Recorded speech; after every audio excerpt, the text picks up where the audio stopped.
Mesdames et messieurs, bonsoir. On se retrouve dans cette nouvelle édition de 22 heures. Voici les titres de ce soir.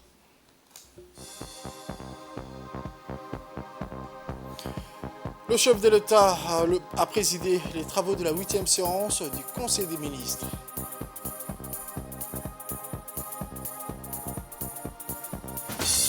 Pour les actualités internationales, 4 morts après le naufrage d'un bateau de tourisme sur le lac Major en Italie. C'était les titres, mesdames et messieurs. Le journal au complet, je vous le disais dans les titres, sous la présidence de son Excellence, M. Ismaël Omar Guelleh, président de la République et chef du gouvernement, a eu lieu ce mardi 30 mai 2023, la 8e séance du Conseil des ministres. Plusieurs questions ont été examinées et approuvées. Voici le rapport de ces travaux avec le porte-parole du gouvernement par intérim. Son Excellence, M. Ismaël Omar Guelleh, président de la République, chef du gouvernement, a eu lieu ce mardi 30 mai 2023, la 8e séance du Conseil des ministres. Ont été examinés et approuvés les textes suivants. Ministère du Budget, Ministère de l'Économie et des Finances.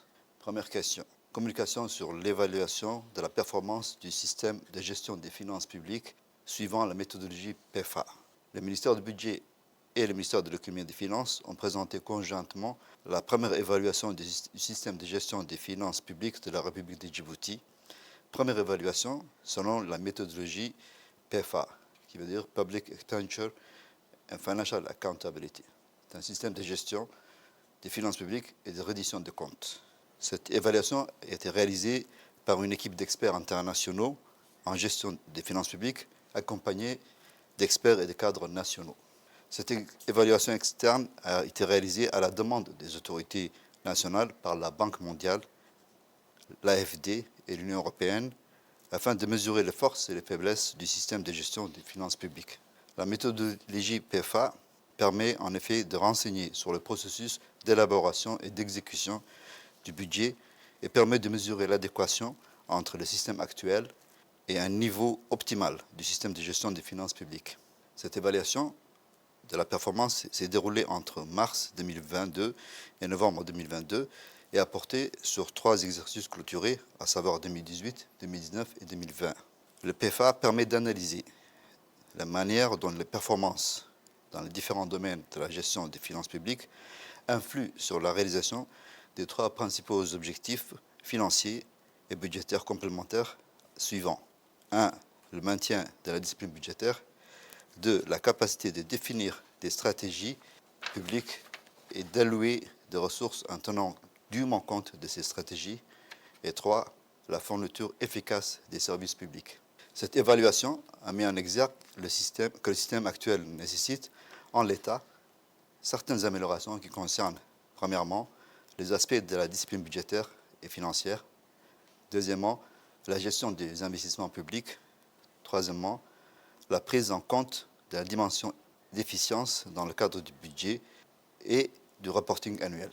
L'absence d'un budget programme a également été relevée et demeure parmi les objectifs à atteindre. Le cadre juridique doit également être complété et amélioré par le renforcement du circuit budgétaire. A également été souligné, premièrement, l'obligation d'une plus grande cohérence entre la vision stratégique et les lois de finances annuelles.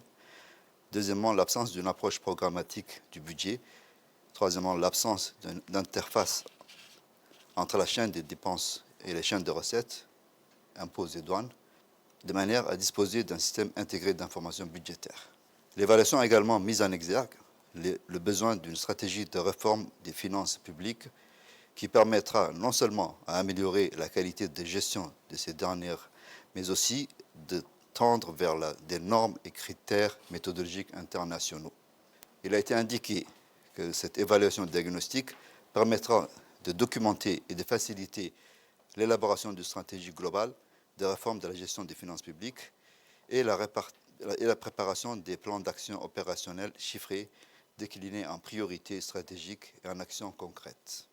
Il ressort de cette évaluation que la performance des systèmes de gestion des finances publiques de notre pays, même si elle est favorable à la réalisation d'objectifs de discipline budgétaire, s'avère quand même moins favorable à l'atteinte des objectifs, qui sont l'allocation stratégique de ressources et des prestations de services publics de qualité. Sur la base des propositions faites lors de cette évaluation, il a été convenu la mise en œuvre globale des réformes qui s'inscriront dans le cadre de l'assainissement des finances publiques et de la gouvernance. Cette évolution de la performance budgétaire réalisée par les auditeurs externes à la demande du ministère des Finances et de l'Économie et du ministère du Budget, tout comme la présentation de cette évaluation en Conseil des ministres et la publication de l'évaluation au journal officiel de la République de Djibouti, s'inscrit dans le cadre de l'amélioration du système de gestion des finances de la République de Djibouti et la reddition de comptes, ainsi que le renforcement de la gouvernance publique. Le Conseil des ministres a donc pris acte de la communication sur les PFA. Ministère de la Santé. Deuxième question. Projet de loi portant création d'un centre hospitalier universitaire de Djibouti. Le projet de loi vise la création d'un centre hospitalier universitaire, CHU de Djibouti, établissement public administratif à caractère sanitaire, scientifique et pédagogique.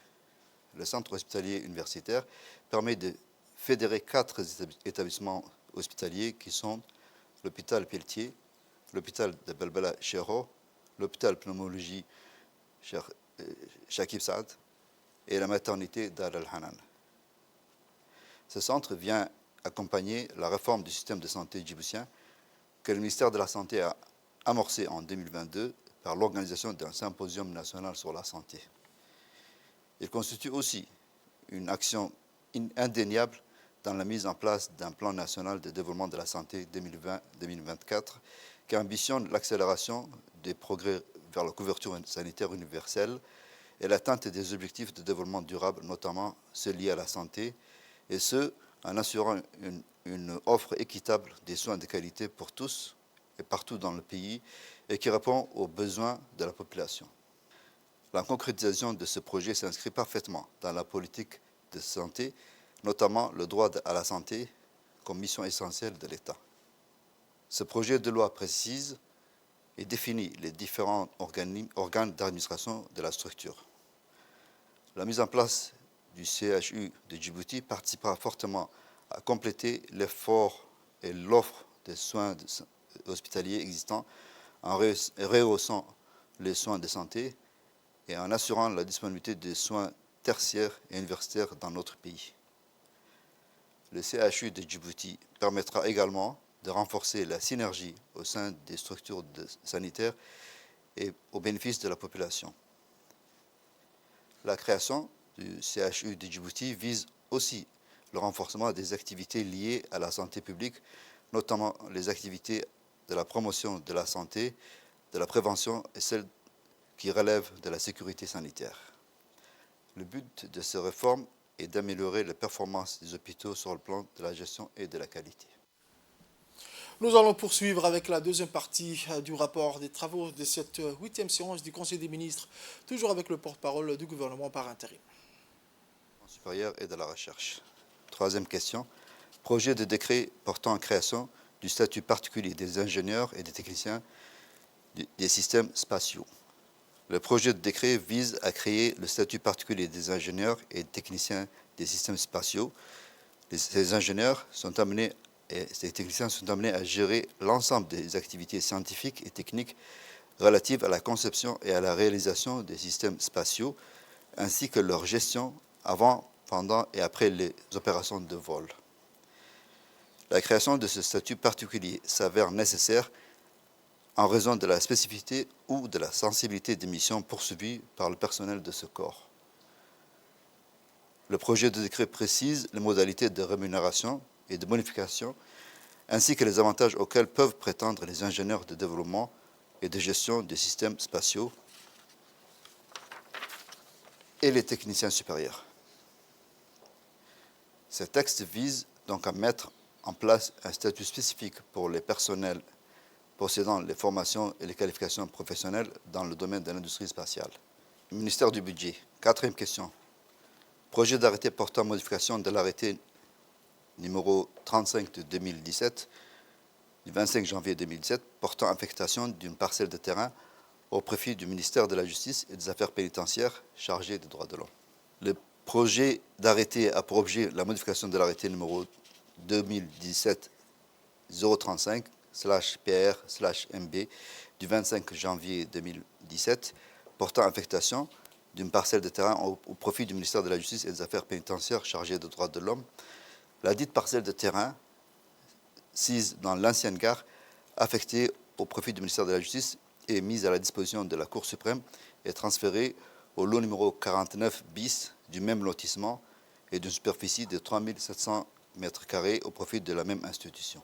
Cinquième question, projet d'arrêté modifiant l'arrêté numéro 2013-769/PR/BMB portant affectation d'une parcelle de terrain sise en Nagad au ministère de l'Intérieur mise à disposition de l'OVD. Ce projet d'arrêté vise à modifier l'article 1er de l'arrêté numéro 2013-769/PR/MB portant affectation d'une parcelle de terrain située en Nagad, actuellement mise à la disposition de l'Office de voirie de Djibouti. Cette modification a pour objet l'affectation de la dite parcelle au profit de la société Djibouti Metal Center. La société Djibouti Metal Center sera une joint venture, une société commune entre l'Office de voirie de Djibouti et une société turque et permettra la valorisation des métaux qui sont disponibles sur le territoire djiboutien. En fin de séance, divers ministres ont présenté une communication sur la participation au rapport de mission. Le ministre de l'économie et des finances a rendu compte au Conseil des ministres de sa participation aux 57e réunion annuelle de la Banque africaine de développement qui s'est tenue du 22 au 26 mai 2023 à Sharm el-Sheikh en Égypte. Le ministre de la Santé a présenté son rapport de mission à la participation à la 76e Assemblée mondiale de la santé qui s'est tenue du 21 au 28 mai à Genève. Le ministre du Travail a présenté son rapport de mission de la délégation qu'il a conduite à la conférence arabe du travail qui s'est tenue au Caire du 22 au 28 mai 2023. Et enfin, la ministre de la Jeunesse et de la Culture a fait un compte-rendu de sa participation à la 4e session du comité technique spécialisé sur la jeunesse, la culture et le sport qui s'est tenue le 26 mai 2023 au siège de l'Union africaine à Addis Abeba. Autre actualité de ce journal, le ministre des Affaires étrangères et de la coopération internationale et son homologue de la Défense, M. Mohamed Ali Youssouf et M. Hassan Omar Mohamed, ont été reçus ce mardi 30 mai 2023 à Paris par leur homologue, la ministre de l'Europe et des Affaires étrangères et le ministre des Armées, Mme Catherine Colonna et M. Sébastien. Cette visite de travail sous le nom format de 2+2 s'inscrit dans le cadre des consultations régulières entre nos deux pays en général et elle est particulièrement importante cette année qui verra le début de la renégociation du traité de coopération militaire et de défense. Lors de cette discussion, la partie française s'est dit disposée à participer activement à la montée en puissance de l'armée djiboutienne. Les deux parties ont, durant cette réunion, réaffirmé leur ferme détermination à parvenir à un accord équilibré gagnant-gagnant qui prend en compte les évolutions du contexte géostratégique mondial, la dimension sécuritaire continentale et sous-régionale ainsi que le développement de notre pays. La partie française a réitéré durant ces assises les remerciements de la France pour toutes les facilités accordées par Djibouti durant les évacuations du Soudan. Ce lundi 29 mai 2023, dans le cadre du programme de sauvegarde du Héros, sous l'égide du ministère de la Jeunesse et de la Culture, en collaboration avec l'UNESCO, l'équipe technique de la direction de la culture a entamé dans la salle de conférence de l'UNFD le programme de la transmission de cet élément aux jeunes générations. L'objectif principal de cette seconde phase est d'initier les jeunes filles volontaires de la capitale et des régions de l'intérieur à la conservation d'un patrimoine culturel ancestral menacé de disparition. Sous la supervision de l'expert national et conseiller technique principal de la ministre, M. Idriss Moussa Ahmed, et de la directrice de la culture, Mme Fadmo Abdi, la formation est animée par les praticiennes doyennes de l'Association nationale du Héros. Elle se tendra sur une durée de 4 jours et sera composée de 3 ateliers, confection du contenant de cet élément, cuisson et préparation du contenu et enfin la construction et décoration. Au terme de ces 4 jours de formation, les jeunes bénéficiaires recevront une attestation lors de la cérémonie de clôture de cette formation.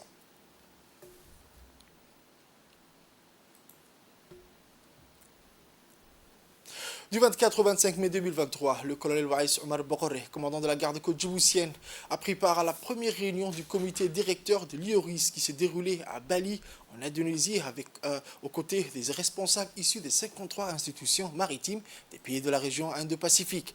La première réunion du comité de l'IORIS marque une étape importante vers la gestion commune de la plateforme. Les représentants des agences participantes ont discuté des modalités de gouvernance et ont établi les bases pour une coordination efficace et une utilisation cohérente des LIORIS. L'objectif principal de cette réunion était de définir les responsabilités et les processus de prise de décision au sein des comités directeurs. Les participants ont discuté des questions clés telles que la définition des objectifs stratégiques des LIORIS, l'élaboration des politiques de partage d'informations, la résolution des problèmes techniques et la coordination des activités de développement de la plateforme. Depuis le mois de septembre 2022, la garde-côte djiboutienne a adhéré à ce programme et la plateforme IORIS, qui est déjà implantée en activité, constitue un outil puissant pour renforcer le partage d'informations et la collaboration avec ses partenaires régionaux dans la sécurité et la sûreté maritime du golfe d'Aden et du détroit du Bab el-Mandeb. Un mag de ce journal, un mag dans cette édition sur la traite des chamelles, nous l'un du chef-lieu de Tête Djoura. Commentaires et reportages signés Mohamed Hamed.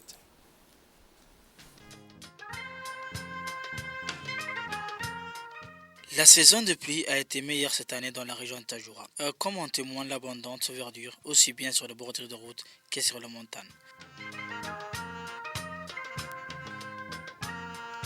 Les retombées de pluie se sont particulièrement manifestées au niveau de la qualité de cette saison, surtout les laits de chamelle. Nous nous sommes intéressés ainsi au processus de production et de mise en vente de ces laits très appréciés de communautés rurales et citadines.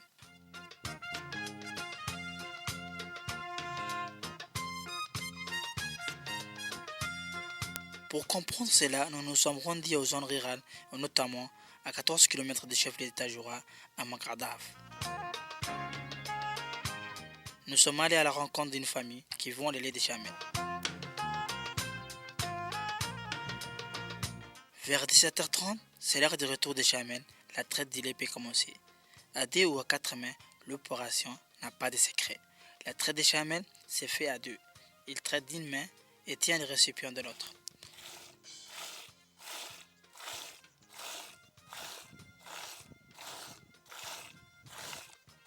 Quant aux chamelons, ils attendent impatiemment. Les chamelles sont traitées à 1 à 2 fois par jour.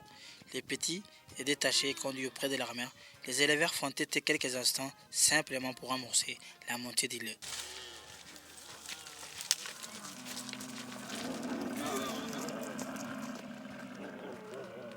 Le lait de chamelle est apprécié pour ses qualités nutritionnelles. Il est moins chargé en matière grasse que le lait des vaches.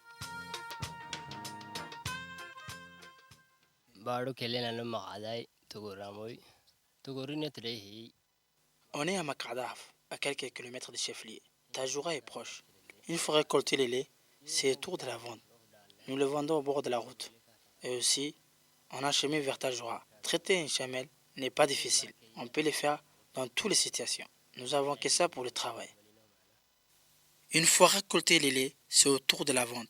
Ces récipients sont très attendus par les automobilistes. Ils sont très nombreux à fréquenter cette route importante qui relie Tajoura à Badaoua. Ils s'approvisionnent en les frais, ravis aussi que la traite se fasse sous leurs yeux. En plus d'être une excellente source de revenus pour les éleveurs, les laits de chamelle est apprécié aussi bien par ses consommateurs que ceux qui les vendent. Pour les consommateurs, c'est un aliment presque complet qui permet de prévenir les carences et les maladies. Quant aux vendeurs, le lait de chamelle est une belle opportunité pour générer des revenus réguliers. Ce qui rend ce lait remarquable, c'est sa richesse exceptionnelle en vitamine C. Les retombées de pluie sont source du bonheur. Elle permet à la terre de se désaltérer et de s'enrichir.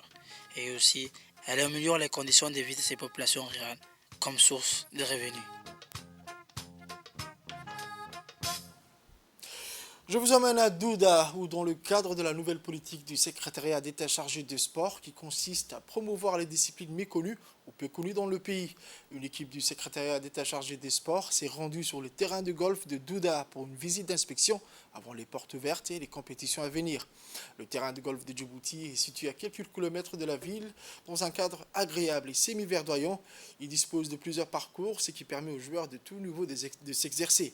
Lors de la visite, l'équipe du secrétariat d'État chargé au sport a constaté que le terrain était en bon état et que les installations étaient adaptées aux compétitions à venir. Le secrétariat d'État chargé au sport, son Excellence M. Hassan Mohamed Kamel, a souligné l'importance de promouvoir le golf dans le pays afin de diversifier les sports pratiqués, mais aussi pour attirer des touristes amateurs de golf. Il a également annoncé des mesures pour encourager les jeunes à pratiquer ce sport, mettant en place des stages de formation et des compétitions pour les jeunes et moins jeunes. La visite d'inspection a donc été un succès. Le terrain de golf de Djibouti est prêt à accueillir les portes vertes et les compétitions qui auront lieu dans les prochains mois. Le golf devient ainsi une discipline sportive à part entière dans ce pays méconnu en matière de sport. Le président Recep Tayyip Erdogan a été le grand vainqueur de ces élections qui sont tenues en Turquie. Une élection qui a une fois de plus illustré l'unanimité du peuple turc par sa voix envers son leader. Mais nous revenons un peu sur son parcours atypique, un parcours jugé d'embauche. Voici un portrait sur le leader charismatique turc. Tayyip Erdogan a été le grand vainqueur de ces élections qui se sont tenues en Turquie. Né dans le quartier populaire de Kasım Paşa, connu de tous ses anciens amis et voisins, ne tarisse pas d'éloges pour celui qui fait de ses racines populaires un atout. Jeune homme idéaliste, il commence à s'intéresser aux problèmes sociaux et nationaux. Tenté par une carrière de footballeur professionnel alors qu'il étudie dans un lycée religieux, finalement, ça sera la politique. Lorsqu'il rencontre son mentor, Nekmettin Erbakan, qui sera en 1997 le premier chef de l'exécutif islamiste d'un pays traditionnellement laïque. En 1994, Erdogan quitte son petit appartement pour la mairie du Grand Istanbul qu'il va gérer efficacement. Il devient populaire en développant des programmes sociaux en faveur des pauvres de la ville, longtemps oubliés par la classe politique. En 2001, il va créer le Parti de la justice et du développement. Depuis, l'économie est en forte croissance. Erdogan gagne toutes les élections. Ses adversaires louent son sens politique et il est très fort pour se donner les moyens d'atteindre ses buts. Il est connu parmi ses opposants comme un leader efficace à l'écoute de la population. En 2007, Recep Tayyip Erdogan remporte une grande victoire aux élections parlementaires avec 46,6% des votes et fonde le 60e gouvernement de la République de Turquie en obtenant le vote de confiance. Il est le vainqueur des élections du 12 juin 2011 avec 49,8% des votes et a fondé le 61e gouvernement. Le dimanche 10 août 2014, il a été élu le 12e président de la République de Turquie au suffrage universel direct et au premier tour. Erdogan a été réélu comme président général du parti AK, dont il est le fondateur. Aux élections présidentielles du 24 juin 2018, il obtient 52,59% des votes et est réélu comme président de la République de Turquie. Il a prêté serment le 9 juillet 2018 en tant que premier président du système gouvernemental présidentiel mis en œuvre avec l'amendement constitutionnel du 16 avril 2017. En 2020, Pour les actualités internationales, je vous le disais dans le titre, 2 Italiens, un Israélien et une citoyenne russe sont morts dans le naufrage d'un bateau de tourisme sur le lac Major en Italie. 4 personnes ont perdu la vie dans le naufrage d'un bateau de tourisme sur le lac Major dans le nord de l'Italie. Le navire de 16 mètres de long s'est retourné dans la soirée du 28 mai après un violent orage survenu dans la région de la Lombardie. Une vingtaine de passagers ont été secourus par d'autres bateaux présents sur le lac et certains passagers ont réussi à nager jusqu'au rivage. Des victimes sont des Italiens issus des services de renseignement de leur pays. Selon les services de sécurité italiens, les 2 hommes étaient dans la région à l'occasion de l'anniversaire de l'un des 2 passagers. C'est tout pour ce journal de ce soir, mesdames et messieurs. Merci à vous de l'avoir suivi et restez avec nous pour la suite des programmes sur Télé Djibouti.